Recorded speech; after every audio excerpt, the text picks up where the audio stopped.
Hi there, and welcome to another episode of the Future of Jewish podcast. I'm your host, Joshua Hoffman. On this episode, I am joined by Mike Leven. He is a business executive and philanthropist who was inspired by Warren Buffett and Bill Gates' giving pledge. So he co-founded the Jewish Future Pledge to carry on his family's commitment to Judaism. He currently serves on the boards of the Marcus Foundation, AEPi Fraternity Foundation, Birthright Israel Foundation, Board of Advisors of Prager University, HERSHA Hospital Trust, Independent Women's Voice, Turning Point USA Board of Advisors, and SESTRA Group. Enjoy my conversation with Mike Leven. Mike, thank you so much for taking the time to talk to me today. I'm really looking forward to this episode. Before we get into the great work that you're doing today, why don't you take us back to where you came from, everything that led to where you are nowadays? Well, I grew up in Boston, in the Mattapan, Dorchester, Roxbury section of Boston. It's a 20th century shtetl. Many of the grandparents of myself and other friends of mine came over in the 1890s to the United States from Eastern Europe, mostly from Russia and Lithuania and those particular countries. I grew up in a 3-story apartment with my mother and father and my maternal grandparents and a relative who was staying in the sunroom who couldn't have a place to stay in a rental. My grandfather worked in a factory making what they call dungarees, which we now call jeans. I don't think he made more than $40, $50 a week. He was the vice president of a modern Orthodox shul. That was walking distance from the apartment. My parents, we belonged to a conservative temple around the corner from the Orthodox temple, but I used to sit as a young kid on the chair because my grandfather was the vice president during some services and whatever. I used to carry my grandmother's book to the synagogue on high holidays, walking because she wasn't allowed to carry it. We celebrated what was then called Shabbos, now called Shabbat, every Friday. I had a traditional Hebrew school education, which I hated. I went to a Jewish camp, which I loved, in the summer for 8 weeks for $250, including kosher food and everything. And I did the traditional Jewish upbringing. I was a member of AZA. I played basketball and did the YMHA. I belonged to a Jewish club called the Jordans of Mattapan. And I'm an only child. And so I had the loving of both my grandparents and my parents all the time. And my father was away in World War II, along with 9 other relatives of mine. One did not return. One returned psychologically damaged. My father fought in the Battle of the Bulge. Lucky he survived. So he was gone for a couple of years. So my grandfather was really my best friend. I went to a public high school called Boston Latin School, which was one of the most famous high schools in the United States. It actually was the first public high school in the United States. It started in 1635. It was a classical education. Had to study 3 hours a day. I played basketball there. I ran for vice president of the class and lost. It was one of a number of elections I lost along the way. And then I went to Tufts University. I commuted for a semester, joined the AEPi fraternity, and then moved on to the campus. Did a variety of things there, belonged to the Honor Society, et cetera, and so forth. Met what is now my wife in my senior year. Went to law school for 1 semester. I didn't like it. I was a scholarship at the University of Chicago. Came back to Boston, went to graduate school at Boston University in public relations and communications. And then went to look for a job, got married, went to look for a job, and the rest is history. And I started in the hotel business. I've only stayed in 1 hotel in my life. We couldn't afford hotels. We were a motel family. And I had some very interesting young experiences. Went to Florida with my father when he came back with World War II to Miami Beach with my uncle's car.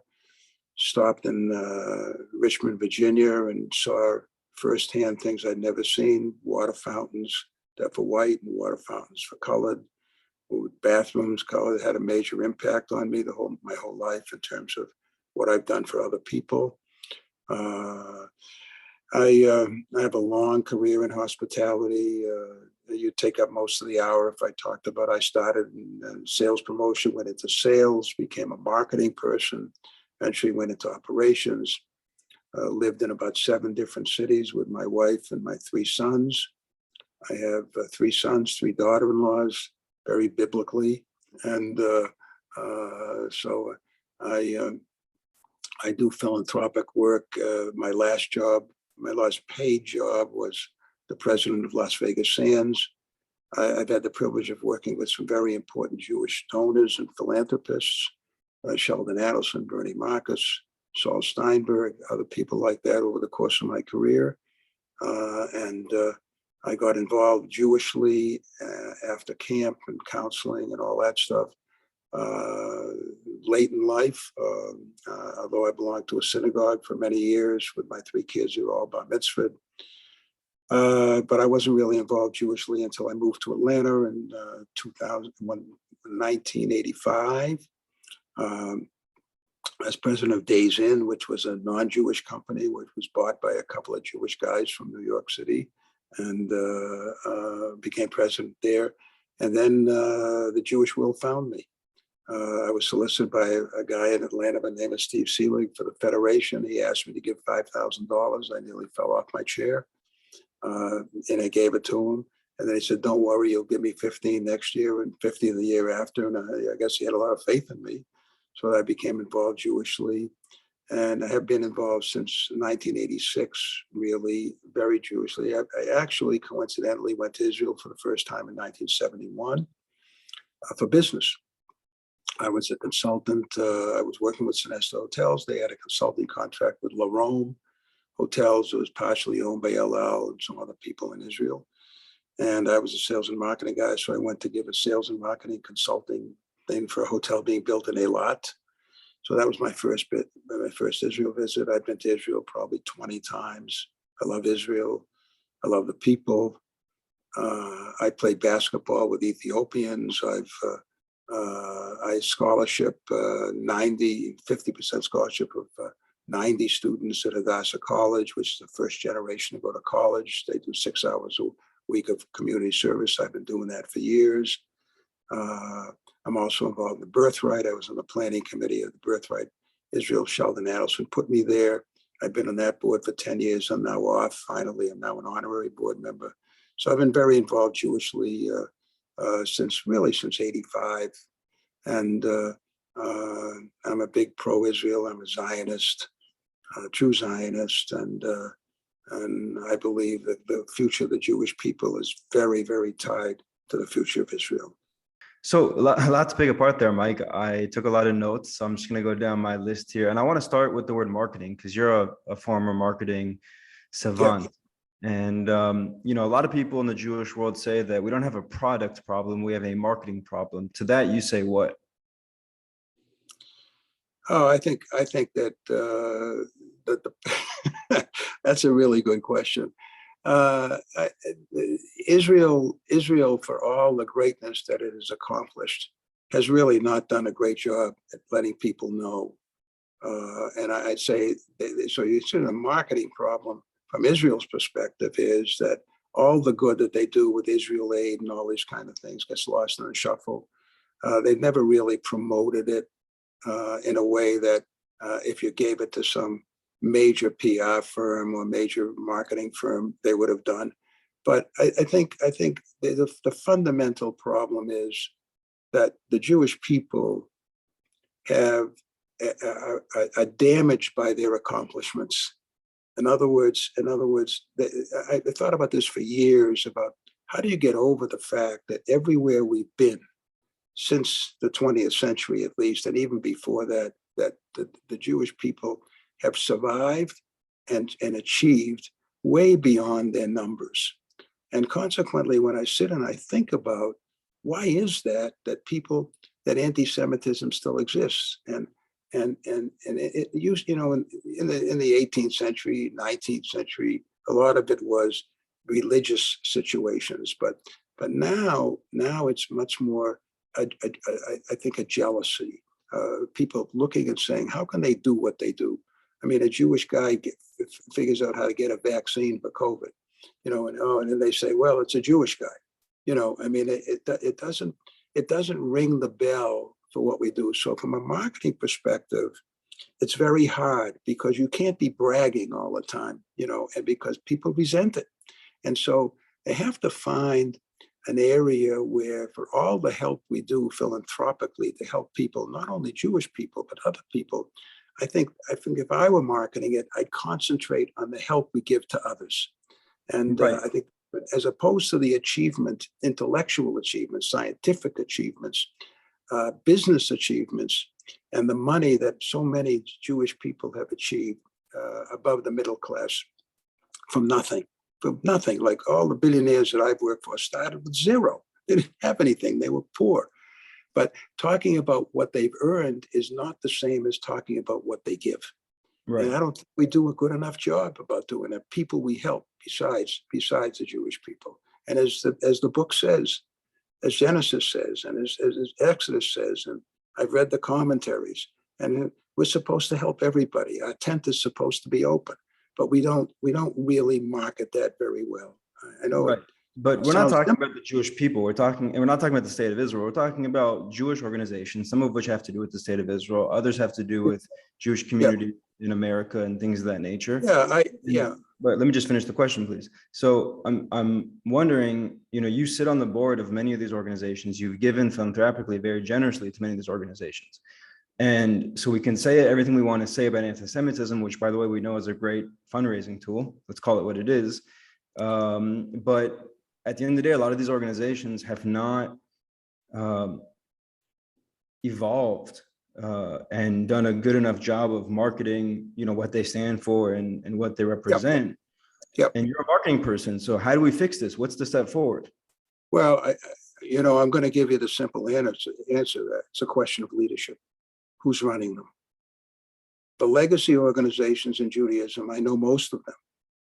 And if you looked at particular leadership, let's take leadership from ADL or AJC or Zionist Organization of America or Jewish National Fund. If you look at the leadership, and that's what I study leadership because that's what I've been involved in most of my life. And you see the difference in the people in charge and how they handle things. If you take Russell Robinson at JNF, for example, JNF is 100% into Israel stuff, 100%. But it goes all the way down from building buildings, planting trees, doing high schools, doing all these kinds of things. It does great work. When I sit and I have dinner with Russell Robinson, you know what he says to me? Quote, "My peers don't like me. My peers don't like me." Why and is I that? say, I don't know. Because maybe he just goes about his business and he does his business very well, and he keeps his mission active and whatever. Now you take Mort Klein at ZOA. Mort Klein is the most aggressive Zionist probably in the United States, maybe anywhere. I mean, he's a Jabotinsky guy, basically. And so, and I'm happy to be friendly with both of these guys, and I admire them and I respect them. But their peers, the peers don't like. They're too aggressive for their peers. If you look at David Harris, who just retired from the American Jewish Committee, a brilliant guy, intellectually very competent and whatever. And it took David a long time to get on the right side of issues, as he was getting towards his retirement. And the AJC has done wonderful work going back into the mid 20th century. But at the end of the day, it hasn't changed very much. And if you look at, I'm sure you watched the CNN special the other night on anti-Semitism, okay? And I'm happy to be friendly with Abe Foxman. I've known Abe Foxman a long time. And since Abe Foxman left ADL has lost a lot of its way. Not because they may have the wrong leader, but I believe it is the wrong leader. And consequently, it became politicalized. And the end result of it is, if I'm a Jew, I want ADL that was started to prevent anti-Semitism, to work on anti-Semitism. What they do is work on anti-anything. And so consequently, they've changed as the acceptance of the Jewish people have changed over years before the recent increase. There was a lot of anti-Semitism when I grew up. It kind of went underground. Right. It went underground when Israel started winning wars. The image of Jews changed. And now it started again. It's like a weed, it grew again. And if you watch that special and you watch what ADL is doing, basically they're information. And if you watch Deborah Lipstadt, who took over for Elan Carr as a head of anti-Semitism from the government standpoint, if you watch her, she's talking about education. We've been trying to educate people forever, and anti-Semitism's still there. So I think that many Jews have gotten really saddened by the rise of the J Streets and the others. And look at the election of this guy in Michigan. I don't know him, Andy Leven. He has the same last name, so he's probably in the same tribe as I am. But he lost his election, and he was violently anti-Israel. And at least what the press says. I don't know the man personally, but that's why he lost. Yeah, let me ask you about leadership, because I've been very vocal publicly in my writing on this podcast that there is no real leadership in the Jewish world, because when you look at leadership in our world, the private sector, we know who are the CEOs of the top brands across the world. I mean, it's household names today. In the Jewish world, even Russell Robinson, who I think is amazing, don't get me wrong. He's amazing. But most people still don't know in the Jewish world who he is, or who is the CEO of JNF, or who's the CEO of the ADL, et cetera, et cetera. I mean, I've done experiments with all types of people. My father, who's closer to your age than mine, with my friends in their 20s and 30s. And the fact is that most people can't even name the CEO of some of these household organizations, so to speak. So I'm curious to know, what is your definition of a leader, and what is the Jewish world missing that we don't even really know who the hell are so-called leaders today? Well, the definition of leadership is very interesting. I get that question all the time. I'm a servant leader. I believe myself as a servant leader. By being a servant leader, you have a responsibility for your constituency. Okay, that's what you represent. If I'm running a hotel, I have constituencies that I call two. I have employees and I have guests or customers. Okay, so I run my leadership on the basis of making sure that I satisfy both of these constituencies. I'm now president of a resident club in Florida called St. Andrew's Club. Okay, we have 700 homes. We have 1,100 members, 700 paid members, and many married. We have 138 widows. We have 215 young children in this environment. There are many clubs like that in Florida. Okay, what's my responsibility as the president? My responsibility is to the members and to the employees. As a leader, I have to satisfy both constituencies. Okay, that's the job. So when I look at leadership as, first of all, what the mission of the organization is and how it can be accomplished.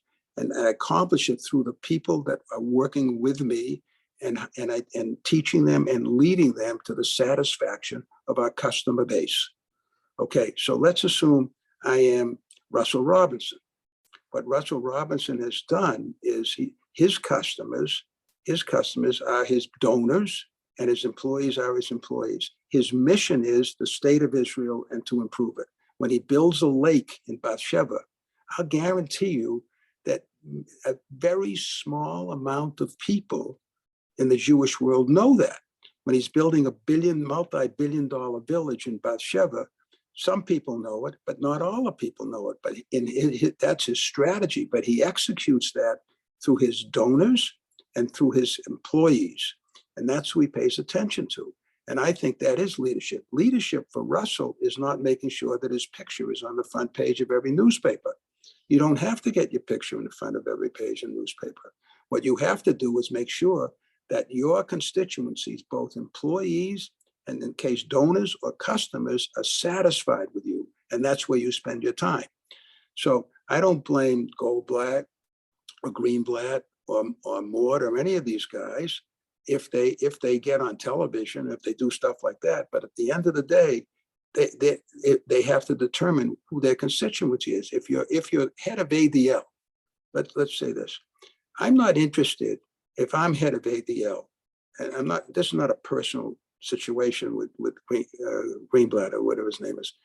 If I'm head of ABL, I have one thing and one mission. My mission is to prevent anti-Semitism. Okay, I don't believe that you can just by counting numbers, you're preventing anti-Semitism. What that is doing, it's a failed strategy. So, and when I watched the program the other night, and I'm watching him talk about all the technology they have to measure how many anti-Semitic events they've had. What is that doing? Now, I'm not saying he shouldn't do that, but that's not solving the problem. That's not going out and solving the problem. Now, I can't give you the strategies to solve the problem. I'm just saying it's the wrong execution. I mean, It's maybe part of it, but it's not them. You know, you show me an electronic board where everything is going on. I said, oh, fine, that's good. They have the technology. So what? And meanwhile, anti-Semitism is rising, rising, and rising. And so I got asked, very interesting. There's a woman who runs an organization called Jew Belong. Do you know who she is? Yep, I know her Brilliant. quite well. She's brilliant. She's a brilliant woman, and she does these What makes her brilliant in your mind? Well, no, she's a brilliant marketer, so to speak. She has a marketing perspective, whatever it is. So she came to me for money. I turned her down. Now she got money from a lot of people I know, but I didn't give her any money. So she said, why aren't you giving me any money? I said, because I don't think it's going to solve the problem. In fact, if you can give me the evidence that those billboards are reducing anti-Semitism, and you can show me statistically that that's what's happening, I might consider it, but I want to see evidence. So it's just the way I look at it. Yeah. I mean, I did a lot of billboards in my marketing thing for hotels, a lot of them. If I can't get anybody in my hotel because of my billboard, I'm not going to keep running billboards. It's the same thing. But I think the ideas are wonderful, and I think the billboards are great, but I want to see results. So if I'm the head of ADL, I want to see how my work and my money is reducing anti-Semitism. That's the objective, not to measure it, reducing it. Now, it's good to measure it and then show me what your efforts are doing to reduce it.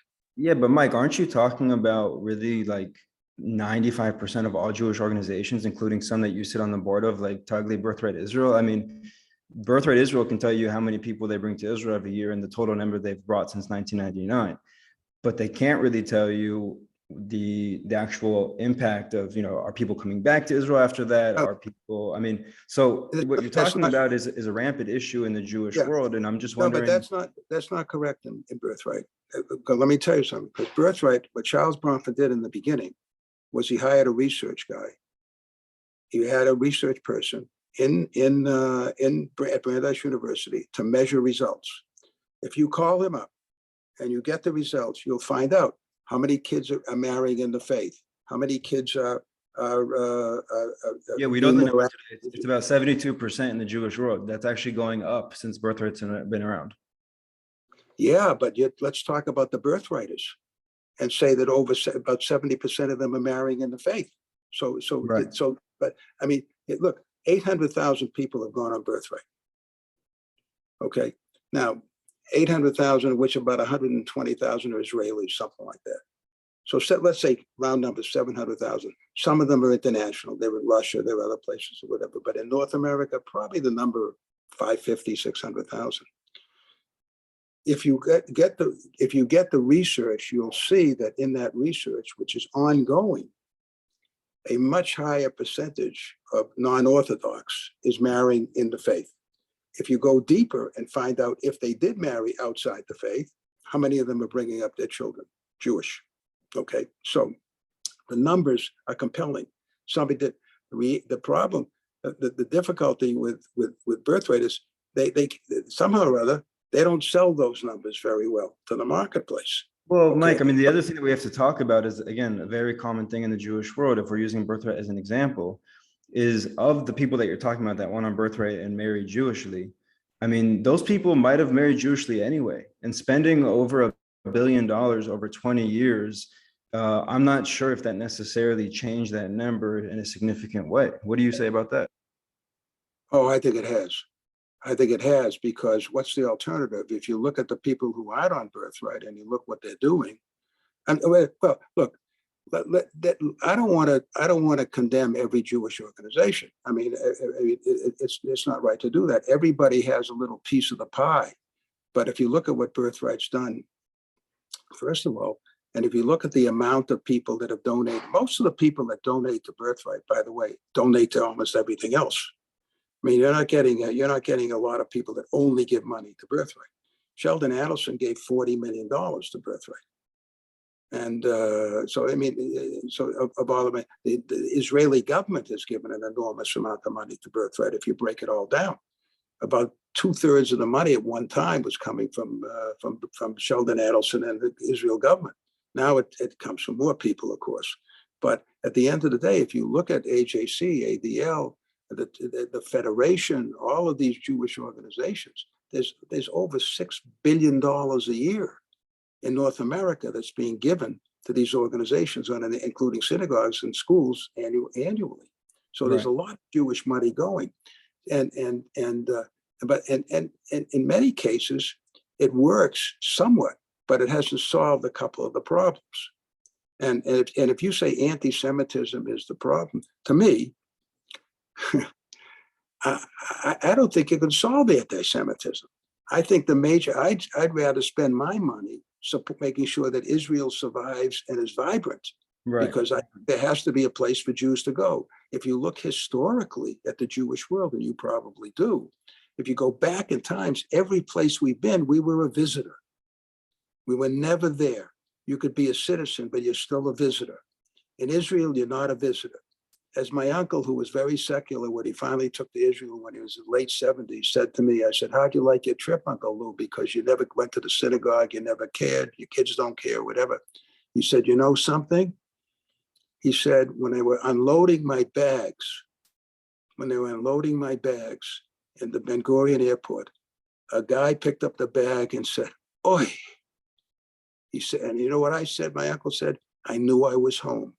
And you know, in 1947, I was 10 years old, and I came home on a Saturday afternoon, and my grandfather was sitting at the kitchen table listening to the radio, which we never turned on Saturday, never. We didn't even light the stove on Saturday. We had to light it on Friday afternoon. My grandfather was sitting there listening to the radio, and he had a pencil in his hand, and he was writing on a piece of paper. You don't write on Shabbos in my house. You don't write. You couldn't do homework on Shabbos in my apartment. And all of a sudden, tears are coming out of his eyes. And I'm saying, Pa, what's happening? He says, they just voted at Lake Success, New York. I said, what is it? I didn't even know. He said, we have a home. Amazing. We have a home. And you know what? My uncle, his son, who is very secular, said the same thing when he heard oi at the airport. Now, I love that. Maybe you hear oi in New York, but you're not hearing it in Dubuque, Iowa. So, but the point is that you if you have resources, it's the same in business. You have resources, you have to use them to get a result, whether they're human resources, whether they're financial resources, or whatever. Your job is to get a result. When you're in a nonprofit world, which is a Jewish organization, a Catholic organization, a Protestant organization, a goodwill organization, you use your resources to get a result. And you see, and all the money, we have, 70, 80 organizations working on campus, and it's getting worse. It's not getting better. So you have to change the strategy. You mentioned change the strategy, and you also mentioned business. And I'm wondering if in some cases, not in every case, but in some cases, the private sector can do a much better job at achieving the results that you're talking about in the Jewish world than the nonprofit sector. And we've had actually a few good private sector Jewish companies that have done quite well, relatively speaking, mainly J-Date and J-Swipe. And I'm just wondering from you, as a former entrepreneur and business person yourself, why don't you invest Jewishly? Why do you only donate Jewishly? Why don't you also invest Jewishly when opportunities like that arise? Because I have a feeling that the results that you're talking about can be a lot better achieved in the private sector in many cases. I'm not in the bid. I'm not Larry Fink. I'm not in the billionaire category. I'm not Resnick, who owns Fiji Water. These guys one guy gives $700 million to the University of California Institute of Technology. I mean, I'm not in that category. I give away about 30% of my net worth, and over a period of time. Right, but I'm talking about investing, not donating. Oh no, you're talking about. Well, I think donating is investing. I mean, when I give my money to Birthright, I'm investing. When I give my money to, but it's a sunken cost. College, I'm investing. Every year you have to give something. Therefore, it's a sunken cost, and therefore it's not investing, because investing means that you're supposed to grow and have a business result in this case. So I don't know how donating can be investing when donating is a sunken cost. No, I give money to one university in the United States, to Kennesaw University. It's a state school. I give money because half the kids work, half the kids are first generation to go to college, and I know they're going to be motivated and not spoiled. I give money to them, and they all work while they're going to school. Okay. In Hadassah College, I give money to underprivileged kids who can't afford to go there. 90% of them get a job the day they walk out. Okay. And many of them work in nonprofits. Right. But I'm talking about the Jewish world. I mean, that's not in the Jewish world. That's not really accurate. That sort of example. It's not really relevant, I should say. Why? Because in the Jewish world, every organization just burns money every year and then needs more money every year to burn, as opposed to taking seed money and making it grow, which is what investment does. Well, I'm not sure about that, because if the way I give money, I'm more project oriented. For example, even in non-Jewish nonprofits where I give money. For example, I supported for years an organization you probably never heard of called Communio. What is Communio? They work on keeping marriage, building relationships in marriage, promoting marriage in Christianity, basically. And they do it because they want to get more church attendance. And why do I give money there? I'm investing in church attendance. And why would a Jew do that? I do that because I believe that the values that are taught by religion and people who attend churches, if they keep going and they don't get divorced, I think that helps society. I'm investing in those people. What's the difference? The difference is that sustainability, right? I mean, I think what you're saying there is beautiful, by the way, but there's no sustainability, because if an organization can't generate revenue, so to speak, with some kind of seed money, then ultimately, in order for that program to continue, or that organization to continue, they're totally relying on donors. Wait, hold on, let me finish, Mike. So then what happens is the game becomes serving the donor as opposed to the constituent, which is, there's many constituents. Donors are one of them, employees are another, as you discussed before. The third one, which you didn't really mention, is what I'll call the user, the end consumer. And so we know that in the Jewish world, when the game becomes appeasing the donors at all costs because they are the lifeblood of the organization, literally and figuratively, then we see a disconnect in many cases between what the donors want and what they think, and what the so-called end user thinks and what they want. And when the CEO and the top brass of an organization or of a project has to make a decision who to, do I do what's best for the consumer base, so to speak, even though that's not what my donor base is telling me, or do I do what's best for what my donors are saying, even though I know it's not best for the consumers? And in cases where there's synergy between both sides, it's amazing, don't get me wrong. But there are too many cases, and it's been going on for decades now, where there's a disconnect between what donors want and what consumers want. And of course, any organization, any leadership is going to side with the donors in that case, because otherwise there is no organization anymore, because there's no more money. And so that's a huge issue. And I'll explain why I'm saying that, because in the for-profit sector, Mike, you know this, you've invested before. Okay. What's good for the investor is good for the customer. What's good for the customer is good for the investor. It's almost 100% of the time synchronous. And that's because if it's good for the customer, it makes money for the investor. And the investor wants to invest in things that customers want, because customers pay to have their investment become more worthwhile and valuable and lucrative. And so, I'm just saying that, maybe it's time to have a little bit of balance in our Jewish world, not 100% nonprofit, or 99% nonprofit, which is what we have today. And maybe try to balance it out a little bit. And maybe people like you who are visionaries, as you write in your biography, your bio, and I believe you to be a visionary. You started the Jewish Future Pledge, which is very visionistic, if that's a word. But also vision, in my opinion, is about taking, the path less traveled. And the path less traveled in the Jewish world is the private sector, which I've never spoken to you personally, Mike, about investing, but I've spoken to a lot of your peers. And the minute where you use the word invest and not donate is the minute where they just completely check out without even looking at a freaking presentation. What do you say to that? I think it depends on the leader. Let me ask you a question. If I was leading a Jewish organization, do you think I'd say my donor is more important? No, you wouldn't say that. It's not about what you say, it's about how you act. And I'm not, You think I'd act? You think I'd act? No, no, I wouldn't act that way. I'd understand the importance of it, but not at the importance of what the mission is. What is the mission? I agree with you. I think too many Jewish leaders of Jewish organizations are more interested in raising more money for their organization than they are at achieving the mission of the organization. The mission is not to raise money. The money will be raised a lot more easily if you run the business better. It's no different than business. Look, I ran the Georgia Aquarium for 5 years. I ran it earlier, but then I went to Vegas and then came back and ran the Georgia Aquarium for 5 years. When I got to the Georgia Aquarium, the second time as CEO and chairman of the organization, the aquarium was running about 1,600,000 visitors a year. Okay. The potential was almost double that. Okay.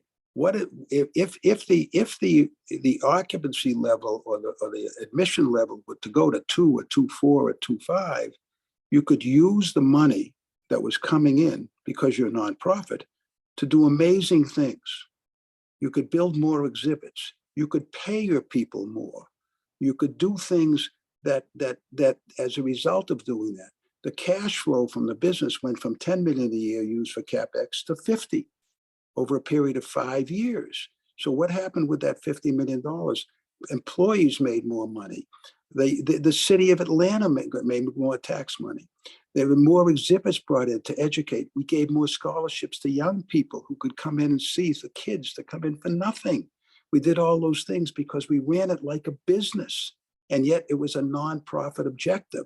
This is now a few times in this conversation, and the examples you're giving are amazing, don't get me wrong.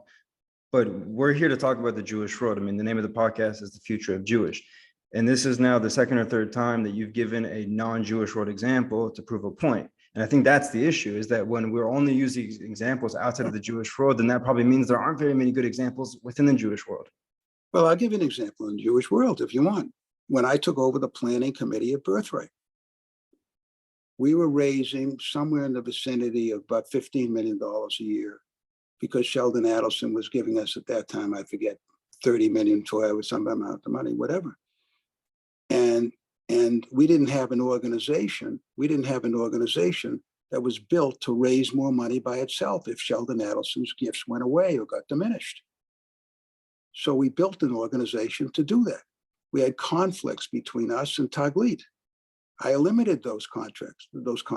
We merged not the organizations, but we merged the people who were leading both places to work together to do it. So 3 or 4 years later, we were raising enough money. Plus, we only had 15,000 or 18,000 kids going.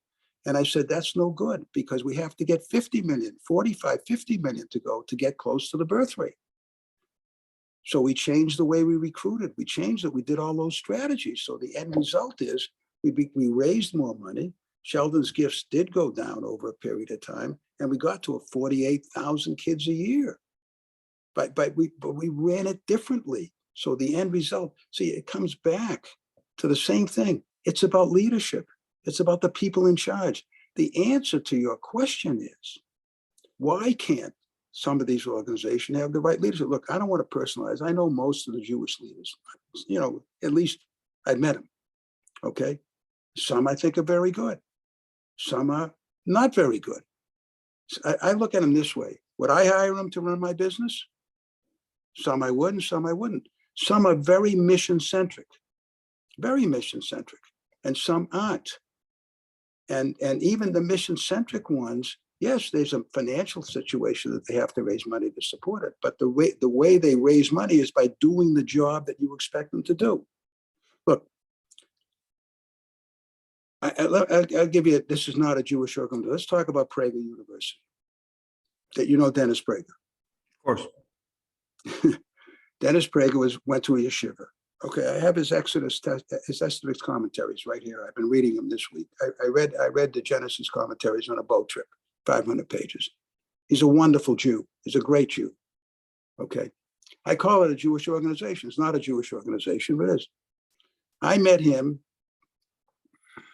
about 12 years ago, 15 years ago. And I went to see him in Los Angeles. He wanted to do 5-minute videos. I don't know if you've ever seen one about the United States, some about Israel, some about this, but not Jewish, but basically to promote the traditional values. He believes in God. He believes in an afterlife, strangely enough. I mean, it's amazing. And people don't realize it. And he believes in Israel and the Jewish people, but it's not a Jewish organization. So I said, I like the 5-minute videos. I think it's a great idea because people are in an instantaneous satisfaction today. It's a marketing thing, okay? So I was one of his first donors for 5-minute videos. His annual budget was $1.5 million a year at the time. I think I gave him $100,000. So I was an entrepreneur, investor, and I invested in the leader. And his CEO, who was named Marissa Straight, who's also Jewish, a wonderful, very competent woman.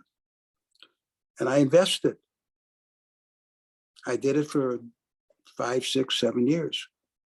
And the business, his budget now is $28 million a year. Doesn't need my $100,000 anymore. And he's doing all the 5-minute videos. He has books for children. He has everything, but the same mission. But he's executing the mission. So once again, who's the leader? And I still think that if organizations were comfortable about it, and I have had arguments with many Jewish organizations because I don't like the leadership. I don't give. I want to ask you a question about Sheldon Adelson, who, as you mentioned, is a friend of yours and somebody who's, just been incredibly instrumental in Birthright. I was on Birthright. That's why I moved to Israel. So I am indebted to him, so to speak. But, especially in my generation, sort of what we can call Gen Y, Gen Z, millennial, I think he gets a bad rap, as you probably know. And I'm just curious if you could share with people maybe a story or just some insight into the kind of person he was, and not just the people that, or the person that, we read about in the newspapers or saw snippets of in the news. What was he like? Sheldon Adelson was bigger than life. Sheldon Adelson was probably the most important friend to Israel that I've ever met. He loved Israel. He always told the story about when he first went, his father told him about Israel when he was growing up. His father never went there. After his father died, Sheldon went to Israel and he wore his father's shoes because he wanted to step in Israel. He's probably heard that story. As a businessman, he was the penultimate entrepreneur. He had visions of great ideas. He was not a great operator. I was his operator for 6 years after his operation fell apart, and because I helped him. So we worked together. He was difficult because he was demanding. He was a single issue voter in the United States. He grew up as a Democrat. He changed to be a Republican because he didn't like the Democratic Party's strategy towards Israel. Simple. And he became a very vocal Republican. The reason that a lot of the Jewish world doesn't like Sheldon Adelson is because he's a Republican. And the majority of the Jewish world in the United States is not. 70% or so is a Democrat. And my family was always Democrat. and I was a Democrat. I voted for Kennedy in the 60s. And we grew up with the democratic value system. That's part of being Jewish. Okay. And Sheldon grew up as a Democrat. But because he was so vocally pro-Israel and he voted that way, he established a reputation among those who did not. Now, the miracle of Sheldon Adelson is that he became friendly with Charles Bronfman, who's a Democrat. Did they like each other? I don't know. I never heard Sheldon say a bad word about Charles. I never heard Charles say a bad word about Sheldon. But at the end of the day, they were two different people. Charles has a phenomenal reputation. You never hear a bad word said about Charles Bronfman. Sheldon didn't give a damn about what people said about him. He was going to do whatever he wanted to do. And if you understand that, you understand the man. But I can tell you, I sat with Sheldon Adelson one day when he was on the telephone with somebody that provided automobiles or vans for people who couldn't walk and couldn't, paralyzed people. And he's talking to a guy on the phone and he says, well, how much is that van? Guy says, I don't know, I didn't hear the number. He says, well, I want something better than that. The guy gave him a number. He says, okay, I'll take it. So I asked him, I said, what's that? He said, look, I have a second cousin in Boston. He had an automobile accident. He can't drive. I said, when's the last time you saw him? I haven't seen him for 10 years. I'm buying him the thing. Okay. Now, I went to soccer games with Sheldon Adelson to watch his kid play. Now, is he perfect? Of course not. But who is? Who is? He was a terrific Jew. But if he didn't like the rabbi at a temple, he changed his temple. If he didn't like the person running his day school, he changed the person because he didn't tolerate aberrant behavior.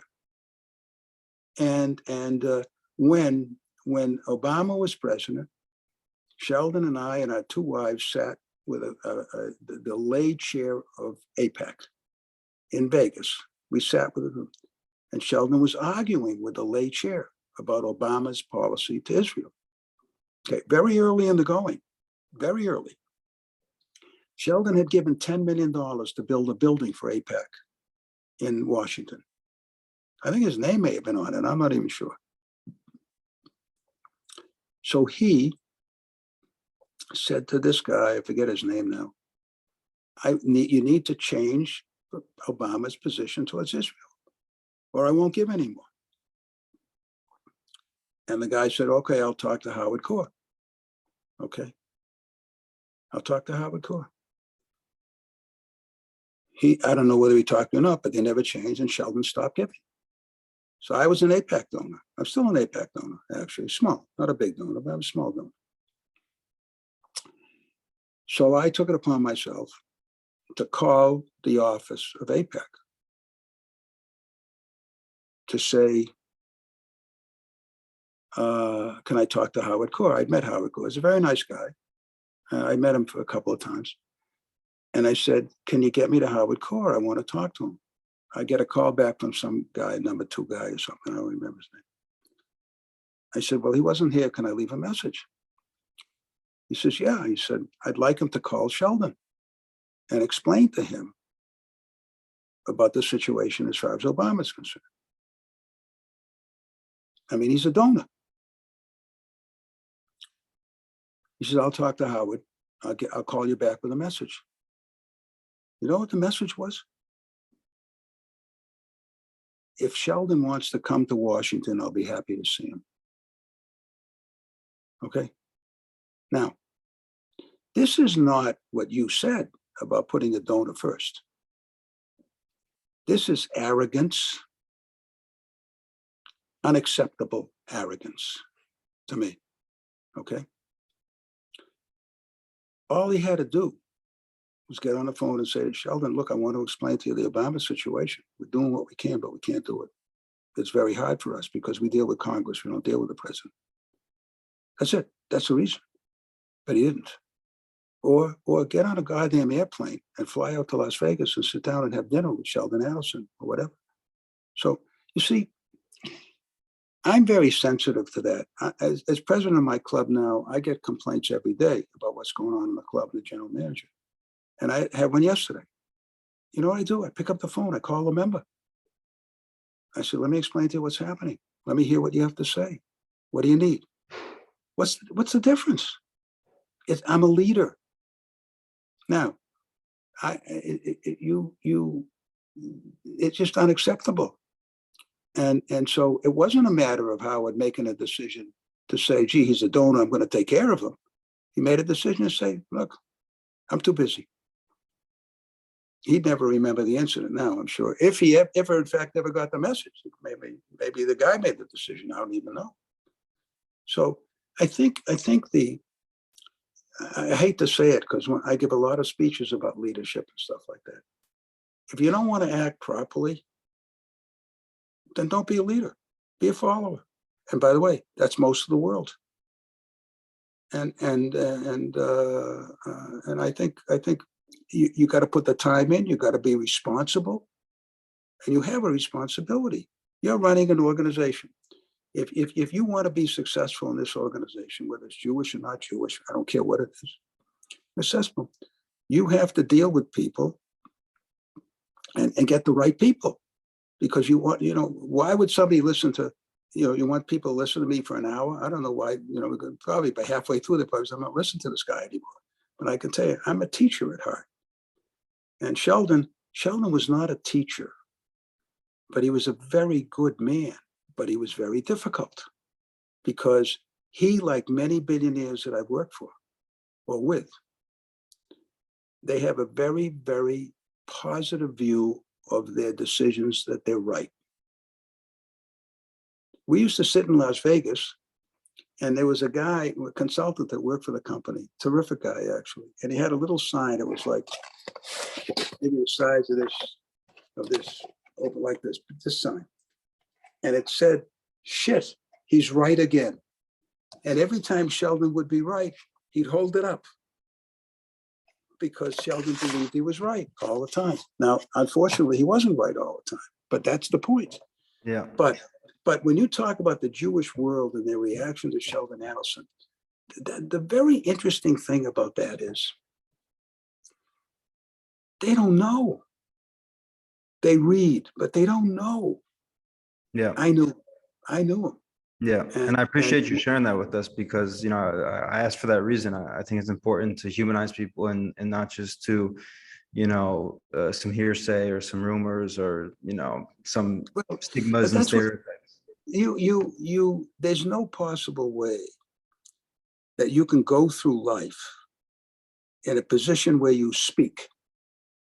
Most people go through life, they speak to their family and their friends. They never speak to anybody. I mean, they're not in the newspaper. They're not in the, and the perception is what you get when you read about them or when you hear about them. But the single thing in Sheldon Adelson's way of reputation is his political position, but as a Jew, why can't you say, I don't care about it, what the reputation is. What I care about is Israel is number one in Sheldon Adelson's life. After his family, it's Israel. And God help us. I wish every Jew felt that way. I agree with you. If they do, you know what? It wouldn't have to raise any money. It would come in, because they don't understand that the insurance policy for them is the survival and health of the state of Israel. It is, like my grandfather said, like my uncle said, it's our home.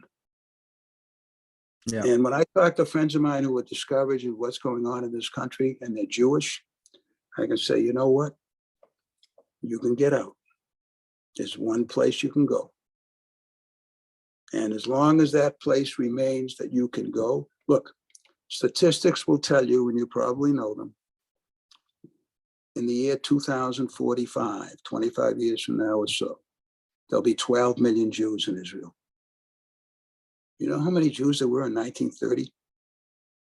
I don't know, 100,000 maybe. Yeah, I mean, it was only 6% of the country was Jewish in 1948 Yeah, when the state yeah. was founded. Now, Mike, I wanna get to a few other questions before we hop off here, if you don't mind. I want to talk about, of course, the Jewish Future Pledge, which we haven't really talked about, and this is, I'm sure, taking up a lot of your time these days for good reason. You know, a lot's been written about it. You've given interviews before, so I think people kind of know what it is. I want to ask you, you know, take me back to that time where, you know, you had the aha moment. You know, where were you? What were the thoughts? Were you like, holy crap, like this is exactly what we need, and this is exactly what I want to be doing? well, first of all, we have two brands now. We have the Jewish Youth Pledge and the Jewish Future Pledge. And that's a long story also. But I was sitting in the community center, which is a half Chabad and half a community center in Aspen, Colorado, a number of years ago, when David Horowitz, I think, the editor of the Times of Israel, was the speaker. Probably had to be 6, 7 years ago, maybe. And he gave a speech, and he said, he talked about the wealth transfer, and specifically Jewish wealth transfer from in North America, of what was going to go on in the next generation. And I forget the numbers, he was probably talking 6 billion, something like that, or maybe more. And it was more than that, actually, now that I think about it, because $6 billion, he mentioned $6 billion was going to Jewish causes in the United States and Canada on an annual basis. And he said he was worried about the fact that the next generation, my children, my grandchildren, would not be as committed to the Jewish world as this generation. Because I am the silent generation, born in the 30s, okay? And after me, there's what they call the next boomer generation, I guess. And the commitment is going downhill in terms of Jewish philanthropy and Jewish living with each generation. And I listened to it, and he said, we have to do something about that. And it just stuck with me. And then a few years later, I was listening to, I don't know, Bill Gates or somebody talking about the wealth pledge for billionaires. And I said, maybe we can do something like that Jewishly, because I think about 10 or 15% of his signatures were Jews in that group.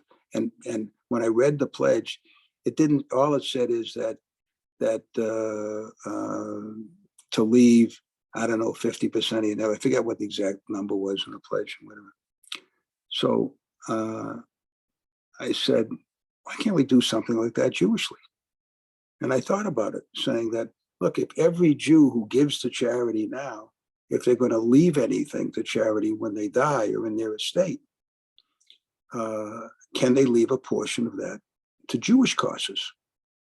Knowing full well that so many Jews also give money to the symphony and the art museums and all the rest of the stuff, but okay. So I came across the thing about 50%. So I talked to Bernie Marcus about the idea, and he thought it was a great idea. So I said, let me think about it. So I thought about it, and I said, but I don't want only billionaires. I want everybody who gives to a synagogue, or gives to this, who gives to that, to say, gee whiz. And more important than that is I want them to have a conversation with their children and their grandchildren. So how can I come up with an idea that would go through the family? So I have many signers that are 40 years old and not very wealthy people, like Lisa Tischler, who was a development person for AEPi sign. I said, why'd you sign, Lisa? She says, I want to teach my kids. It gives me a way to teach my kids that at Passover, whatever. So I tried it at my Passover Seder with my 3 sons and the daughter-in-law. I said, listen, I want to do this. What do you think? They said, great, let's do it. So I put it together. I found Amy, and we had a conversation. And she said, I'd like to work it with you. I said, okay, why don't you be a co-founder with me, and you do the work to get the thing off the ground, because she's very good at that kind of stuff. And then I said, all right, I'll fund it myself. I'll set up my own 501c3. I don't want any money from anybody because I don't want anybody telling me what to do. I'll do it myself. And I put together a couple of people and have an annual budget of around $1 million a year. And I'm going into the third year now. And I've had some real good rewards with it. And I've had some very big disappointments with it also. What are some of those disappointments, if you could share? Yeah, I could share. I would meet with a major Jewish leader and could not get the guy to sign. And I'd say, why? Well, let me talk to my lawyer. I said, you don't have to talk to your lawyer. This is a moral commitment. And I couldn't get him. And I've had situations where we've had partnership agreements with various federations in various situations where it hasn't gotten off the ground. And then I've had other situations where it has gotten off the ground because people look at it and whatever. And I could show you the list of, we're about 10,500 signatures now in the Jewish Future Pledge. And we're about 9,000 in the Youth Pledge. The Youth Pledge is very different. It's not a financial commitment. It's kids from 13 to 22 or 23. In fact, I just had 39 Birthrights sign it. And what happens is you write a letter to yourself on your technology and it goes into a time capsule. And every couple of years it pings to you and it shows you the letter you wrote when you're there or when you wrote, like 55 graduates of a Jewish day school did it the other day, stuff like that. So it's different than the Jewish Future Pledge, but I'm trying to get the young people involved also. So I'm marketing, so to speak. But the disappointments I've had is that I think it should have taken off by now. And like I have some federations like Toronto doing great. I have Miami doing a little better. I have Atlanta did very well. And I have some other ones can't get to first base for just what you talked about before. Till finally people are understanding that if they get people to sign this moral pledge, they have somebody they can talk to about what they're going to do at the end of life and they can talk to their kids about it. And then I have really some rewarding things. I got people who signed, Jewish guy from India. I got non-Jews that actually signed. Straight, amazing enough because of Israel. You know, I mean, it elevates you. So we're, but that's how it started. We're in the process now of doing a big plan for next year, 23. And hopefully we're trying to drive the signatures up now to try to get between 35 and 50,000 by the end of 23. And then I think we're on our way. I want to ask you about your comment that Jewish philanthropy is going downhill. Why do you think that is? I think that David Horowitz is the one who made that comment, and I think what we're finding is that there's less interest in Jewish causes in the next generations. And why? You know, I think if you've been around enough to know the Jewish history, what happens is every time we get affluent and successful in a society, people don't think it's as important to support the Jewish world as it was when the generations that had to support it, because we had to support it. But they, look at the universities, look what's happening there. And that's a long story. We could talk another time for an hour about that. My own experience. You think the reason is because we're affluent that people are less interested in giving Jewishly? Just so I'm clear. Yeah, it's affluent, and I think the fact is that what's happened with the image of Israel as being predatory, so to speak, in terms of the West Bank and all that kind of stuff. I think that affects the younger people. These kids go to college and they hear this and they hear that, and we haven't done that. Even though the Jewish camps are filled, the day schools still have a big problem. But you don't see the passion in the youth the same way it was a passion for me. I think there's a risk. I like to deal with risk. I don't, even if I have a successful business, I can't be status quo. We can't be status quo. Look, we talked before. Look at the Jewish organizations and see which ones are doing the same thing that they did 10 years ago, over and over and over again. What strategy changes have they done? What have they done differently? And you got to ask yourself the same question in your own business. Let's say you have a successful podcast going for a year or 2 years. You have to sit back and you have to say, what am I going to do differently next year with my podcast? Maybe I should have 2 people on instead of 1. Let them debate something and I'll be the moderator. Let's do something different. You have to continue to think about changing your product a little bit. Well, to that's get why I more. want to ask you, Mike, because I think the pledge is really brilliant. It's timely. It's relevant. Um, my concern is that it's kind of like if somebody comes to you and says, um, how should I live a better life? And you tell them you should be healthy, but you don't really tell them how to be healthy and why it's important to be healthy. And I think what has been missing for me, at least, is this idea that How long is it? I don't know. I'm sorry, are we being disrupted? Okay.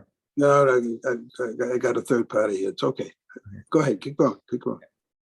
So I think what's really being, I think the disconnect for me when I look at the pledge, and by the way, many other Jewish organizations as well apply to this, is that we're not really explaining the why and the how. We're going straight to the what, which is, give money, or it's anti-Semitism or Holocaust or whatever. And all those things are very important. But I mean, there's a great book, Simon Sinek, Start With Why, that talks about, when you go straight to the what, which is what most organizations and businesses do, you really lose a lot of people. And I think the Jewish world, in the future pledge, I have to say, is a lot of what, and it's not a lot of why and how. And so without the why and the how, the what is always going to be minimized. And to that you say what? I think that the real question of the Jewish Future Pledge is, do you care as an individual about the survival of the Jewish people? Right, but Mike, that's like not a relevant question for an affluent person. It's just not. You know what I mean? Like, It doesn't have to be an you, that's the what. It's why should you, or how should I? No. That's the question we need to be asking. You're not an affluent person, I don't think. I mean, you're a successful person, but doesn't make you an affluent person. You're a Jew. You moved to Israel. Why? Because I love Tel Aviv. I think it's the best city in the world. Okay. Okay. If Tel Aviv were in Paris, in France, would you go there? No, but the reason why Tel Aviv exists in Israel is because it's a Jewish invention. Therefore, it would never exist anywhere other than a Jewish state. Yeah. So do you believe that the future of the Jewish state is important to other people besides yourself? I believe that, but I've gone out of my way, Mike, out of my way to educate myself. Most people are not like me and you. So this idea that it's obvious to everyone that we need to ensure the continuation. Yeah, we have some messaging problems. In fact, we're in the process of changing that now, actually. But the point is that in the beginning, we made a mistake. In the beginning, we looked at the most affluent people. I thought that was wrong.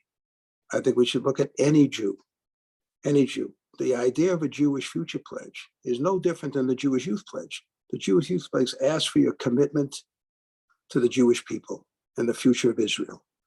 By the way, here's an interesting thing. One organization where we've already achieved over 500 signatures from young people for the Jewish Youth Pledge didn't like in the verbiage the state of Israel. We had to change it to Israel. Now, think about that, okay? Israel is Israel, whether it's the state of Israel or Israel. There was some objection about that. Now, the Jews are difficult. They're difficult. Let's face it. That's part of our survival. But the reality is, I didn't care when Amy said we have to change that word. I said, fine, we'll change the word. As long as it's Israel in there, it's fine. But the point is that if we can get hundreds of thousands of young people and Jews to sign a document that says, I'm committed to the future of the Jewish people and the state of Israel, or Israel, whatever you want to call it, that's progress. Because what happens when you sign that is that you then sit and all we want you to do is, it's Rosh Hashanah, it's Yom Kippur, it's Hanukkah, it's Passover, it's Shavuos, it's Tisha B'Av, whatever the hell it is. You sit down with your family and you say, we are committed to the future of the Jewish people. It has nothing to do with whether you give $1 or $50 or $1 billion. I know, but Mike, no one ever signs. I mean, you're a business person. No one ever signs a contract, so to speak, without the why and the how. And so it's to say, well, I just want people to sign something and then have it be reminded every few years is nice, but like, it's not really taking on the why and the how, which, as you said, is the messaging. We talked about marketing before. And that's my biggest concern. And forget the Jewish Future Pledge. I mean, I'm talking about the Jewish world in general. This is a huge issue that has not been dealt with because, well, for a lot of reasons, and I'm just calling it out so that hopefully people like yourself who are truly visionary and have the means to make things happen can really think twice about the way we've been doing things and maybe try to, pave a different path moving forward, including with the Jewish Future Pledge. I think we have believers in what we're doing. We need more, and we need people to viral it. But at the end of the day, to me, I still believe that we have to make people aware that the status quo has to be changed. And basically the status quo is let's live and let live. We can't do that. We can't do that. We have to be able to change it. And it's not just the money. It's not the money. It's the commitment.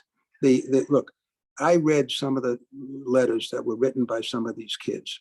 And when I did it at AEPi, when I had a leadership conference, the letters that they wrote to themselves that day said, I am committing myself to the future of the Jewish people. 2 years from today and 5 years from today, they're going to pick up their phone and they're going to see a reminder that 5 years ago, you signed this letter of commitment to the Jewish people. There is nothing in the Jewish world like that. You get a bar mitzvah, you get a stiff ticket, My grandfather used to call it a stiff ticket. You get it in.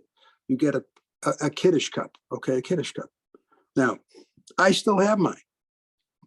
Okay, it sits there. Okay, it's a reminder of my bar mitzvah. Okay, also all the fountain pens and $25 bonds I got at the time. Okay, it's a reminder. The Jewish Future Pledge is a reminder that you have to tell your children, why do we say Lador Vador? It's in the goddamn Bible. It says Lador Vador. What are we doing about Lador Vador? This is part of it. So that's what I want. That's what I want to achieve.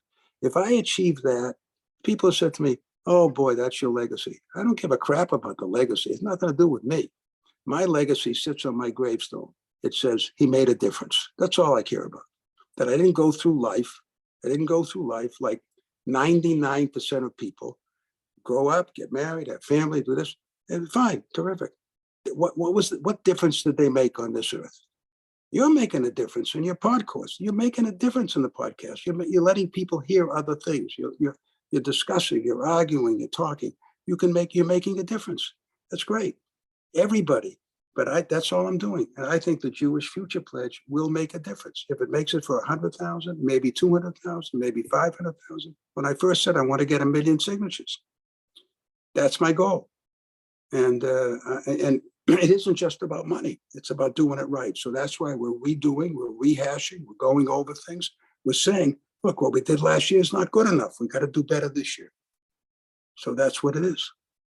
Mike, I appreciate that. I appreciate the candor of this conversation and for the time, of course. Thank you so much and best of luck. Well, I'd like to see, I hope we can get together if I get to Tel Aviv one day. You could show me the show places you're going to. I love Tel Aviv too.